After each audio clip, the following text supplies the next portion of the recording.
देखिए, ऐसा मैं आपको पूरी सरकारी नौकरी की वजह बताता हूँ, लोग समझ नहीं पाते हैं। शायद मोहन यादव जी के पास, मुझे लगता है, उस स्तर का दिमाग भी नहीं था कि वो इस चीज़ का सही जवाब दे पाते। मैं आपको देता हूँ, सरकारी स्कॉलर हैं आप, मतलब आप ये स्टेटमेंट दे रहे हो, काफ़ी कंट्रोवर्शियल हो जाएगा। बिल्कुल नहीं होगा। ये अपने दम पे उन्होंने क्या किया है। देखिए, देश की राजनीति अगर सिर्फ मोदी जी के नेतृत्व और उनके दम पे चलती रहेगी तो राजनीति का स्तर इसी तरीके से गिरता रहेगा। आप कंगना साहब के बयान देखिए, मैडम के, वो कहते हैं कि मेरे हाथ में कुछ नहीं है। कंगना को किस स्तर पे एमपी बना दिया आपने? सिर्फ मोदी जी के नाम पे ना। अगर देश का विकास इस बात पे निर्भर करेगा कि देश का प्रधान भी मोदी जी चुनेंगे तो गांव कभी विकास नहीं कर पाएगा।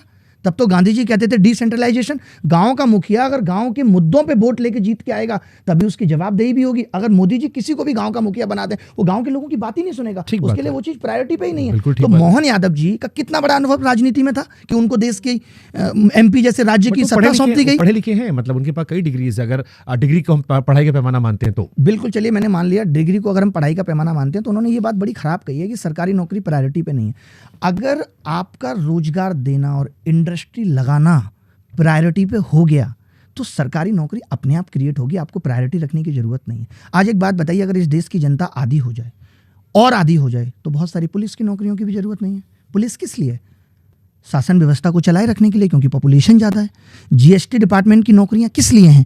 ताकि जो इंडस्ट्री चल रही है उनसे ठीक तरीके से जीएसटी वसूला जाए और देश हित में लगाया जाए। इनकम टैक्स की नौकरियां किस लिए हैं? कि जो लोग कमा रहे हैं उसको देखने के लिए।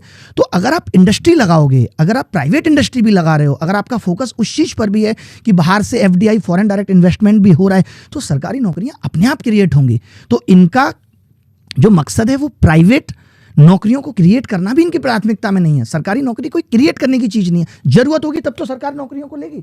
ये क्या कर रहे हैं? बेसिकली कॉन्ट्रैक्ट बेस पे काम करा रहे हैं। इनको लगता है कि 60,000 रुपए का काम अगर 8,000 में हो रहा है, ये देश के युवा की मजबूरी का फायदा उठा रहे हैं। बात सिर्फ इतनी सी है। और अगर यही हालत रहे तो जो आज ब्यूरोक्रेट्स भी बैठे हैं ना, कल को ये भी कह देंगे कि हम आईएएस ऑफिसरों से भी अब 18 घंटे काम कराएंगे, 16 घंटे काम कराएंगे, उनको आवास भी नहीं देंगे। हो सकता है ये कह दें सैलरी भी आधी हो जाएगी। तो आदमी तो मजबूरी में काम करेगा। तो ये उस मजबूरी का फायदा उठा रहे हैं। सरकारी नौकरी इनको क्रिएट करने की जरूरत नहीं है। इन्होंने इतनी इंडस्ट्रियां बंद कर दी।